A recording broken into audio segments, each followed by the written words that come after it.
Lucky new city bank से अपना supreme card लेकर निकल रहा था। असल में उसे क्लास में जाने में देर हो रही थी, इसलिए वो बिना यास्मीन से कुछ कहे या उसे सबक सिखाए वहां से निकल गया था। लकी दिल्ली यूनिवर्सिटी के ही एक कॉलेज में पढ़ता था।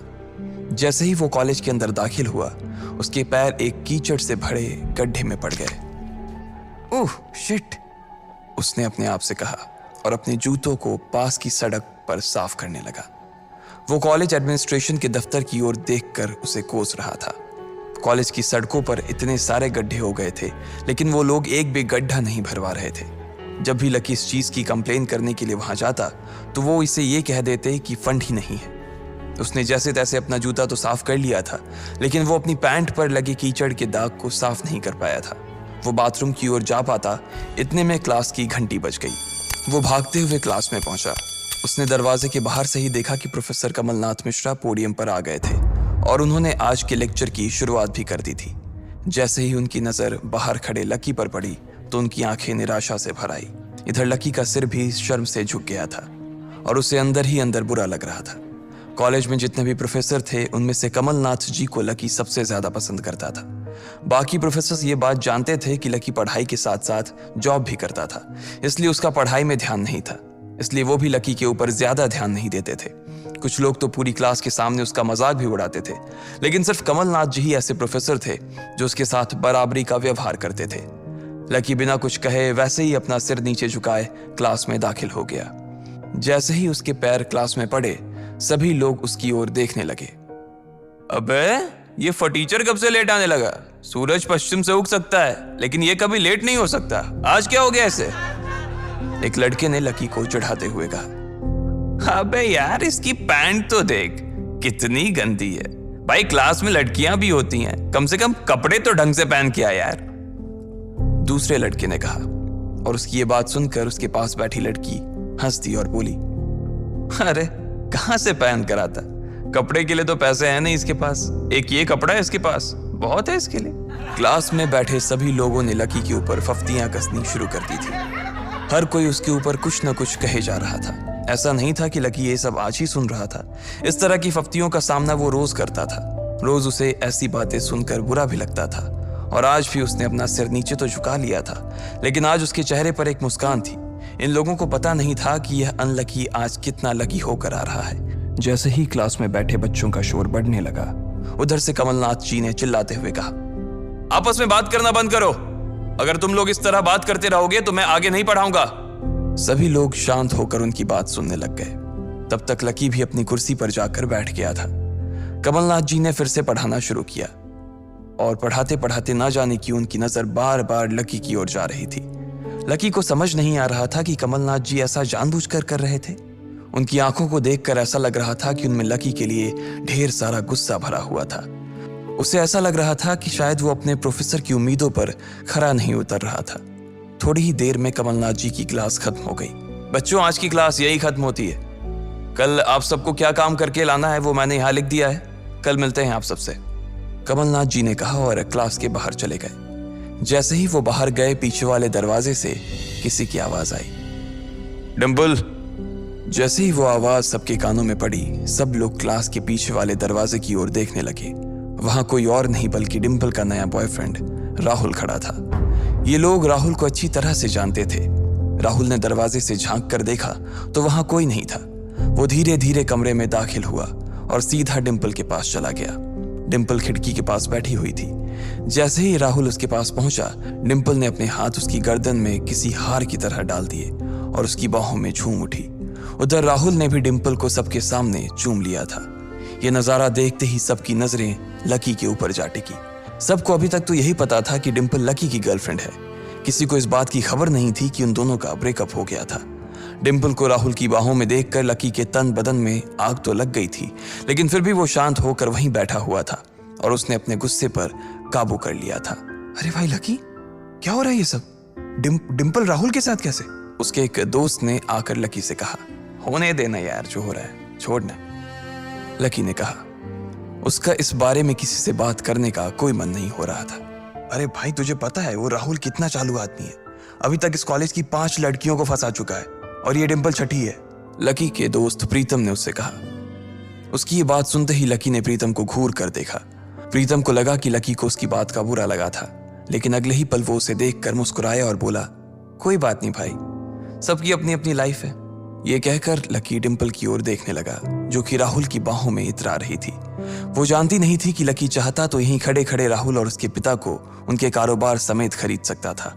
उधर जैसे ही राहुल और डिंपल की नजर भी लकी पर पड़ी तो वो जानबूझकर उसे छेड़ने के लिए उसके सामने से गुजरने लगे। अच्छा लकी, सुनना जरा। अचानक से डिंपल लकी के सामने रुकी और बोली। उसने अभी भी राहुल की कमर में अपना एक हाथ डाल रखा था। फिर उसने अपने दूसरे हाथ से अपना मोबाइल निकाला और उसका कवर खोलकर लकी के मुंह पर फेंक दिया और बोली, अब क्योंकि मैं तुम्हारे साथ नहीं हूं, इसलिए मुझे तुम्हारे इस बेकार से कवर की कोई जरूरत नहीं है। इसे तुम अपने पास रख सकते हो। लकी ने उससे कुछ नहीं कहा और नीचे गिरा वो कवर उठाकर अपनी टेबल पर रख दिया। बेबी, इसने तुम्हें कवर गिफ्ट किया? कवर कौन गिफ्ट में देता है भाई? राहुल ने उसके सामने ही डिंपल से कहा। राहुल लकी को नीचा दिखाने का एक भी मौका अपने हाथ से जाने नहीं देना चाहता था। लकी अंदर ही अंदर मुस्कुरा रहा था। डिंपल ने राहुल की ओर देखा और बोली, बेबी, बात यह है कि जिसकी मोबाइल खरीद कर गिफ्ट करने की औकात नहीं होगी, वो सिर्फ कवर ही तो गिफ्ट कर सकता है ना, और क्या। कोई बात नहीं बेबी, मैं आज ही तुम्हें एक नया फोन दिलवाता हूँ। आ जाओ, चलते हैं कनॉट प्लेस और वहां से लाते हैं बेबी के लिए एक नया फोन, राहुल ने कहा। लकी का मन तो यही कर रहा था कि वो जोर से राहुल के ऊपर हंसे, लेकिन उसने अपनी हंसी को रोक लिया था। हाँ बेबी, हमने एक पहले नया फोन खरीदेंगे और फिर उस फोन की पार्टी भी करेंगे, और उसके बाद आज, डिंपल ने कहा और राहुल के चेहरे पर उंगलियां फिराने लगी। राहुल भी और लकी भी उसके इशारे को समझ गए थे। लकी जानता था कि ये सब सिर्फ उसे चिढ़ाने के लिए वो कर रही थी, लेकिन लकी को खुद के लिए नहीं बल्कि डिंपल के लिए बुरा लग रहा था। वो मन ही मन ये सोच रहा था कि अगर डिंपल बस थोड़ा सा और इंतजार कर लेती तो आज लकी उसके लिए फोन की पूरी दुकान खरीद कर रख देता। भाई, ये सब क्या हो रहा है? तेरे सामने ये सब हो रहा है और तू बस मुस्कुराया जा रहा है। गुस्सा नहीं आ रहा तुझे? प्रीतम ने लकी से पूछा। नहीं यार, जो हो रहा है अच्छा ही हो रहा है। जो होता है वो भी अच्छे के लिए होता है, इसलिए चिल यार, छोड़, लकी ने कहा और फिर राहुल और डिंपल की ओर देखने लगा। अब उन दोनों की नजर लकी के मुस्कुराते हुए चेहरे पर पड़ी तो वो अंदर से भवक गए। दोनों की दोनों ही ये सब सिर्फ और सिर्फ लकी को जलाने के लिए कर रहे थे, लेकिन वो तो ऐसे बैठा था जैसे उसका और डिंपल का कोई रिश्ता ही नहीं था। जब अपनी इस बातों का लकी के ऊपर कोई असर होता नहीं दिखा तो डिंपल राहुल से बोली, बेबी चलो यहां से। बेबी नहीं बेबी, हबी।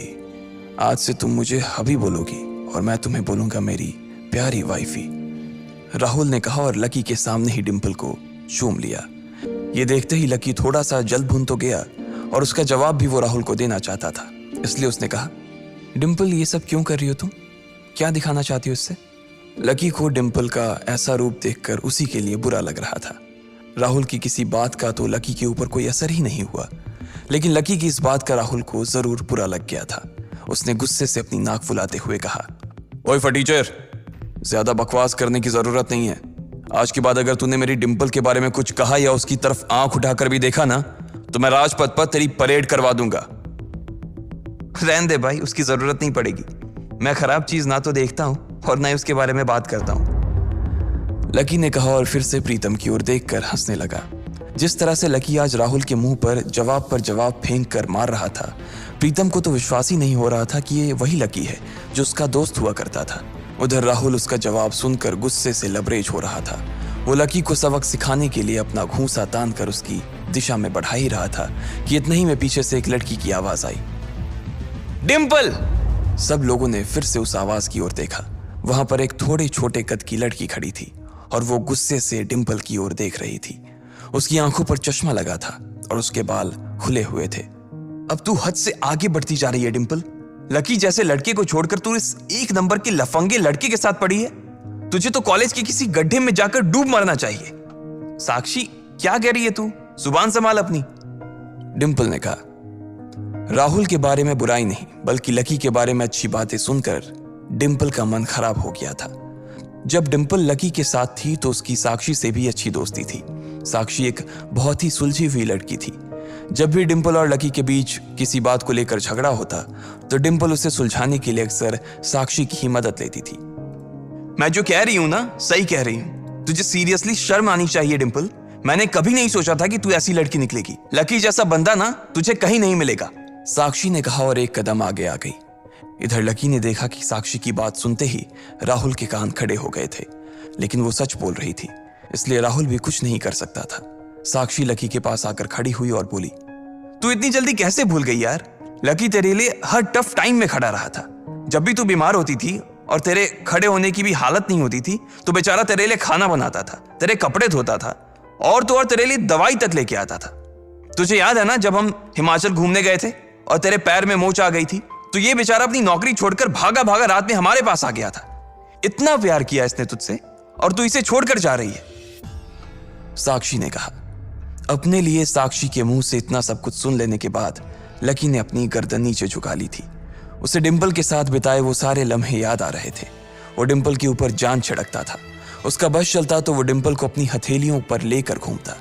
भले ही उस वक्त उसके पास पैसे नहीं थे, लेकिन वो फिर भी डिंपल की छोटी सी छोटी डिमांड को पूरा करने के लिए अपनी जान लगा देता था। जो कवर डिंपल ने उसके मुंह पर फेंक कर मारा था, वो कवर को खरीदने के लिए लकी ने 3 दिन तक ओवर टाइम किया था। लकी को जैसे ही ये सब याद आया, उसकी पलकों की कोरे भींग गई थी। इधर साक्षी की बात पूरी नहीं हुई थी। उसने आगे कहा, अरे ये लकी अपनी छोटी सी सैलरी में से भी रोज तेरे गोलगप्पे के लिए पैसे निकाल लेता था। तुझे नहीं पता है, मुझे पता है कि आज भी एक बाइक खरीदने के लिए बंदा तेरे लिए पैसे जुटा रहा था। रोज दाल और रोटी खा रहा है सिर्फ इसलिए ताकि तुझे बाइक पर घुमा सके, और तू ऐसे आदमी को नीचा दिखाने की कोशिश कर रही है। ये सब सुनकर डिंपल का चेहरा ही बुझ गया था।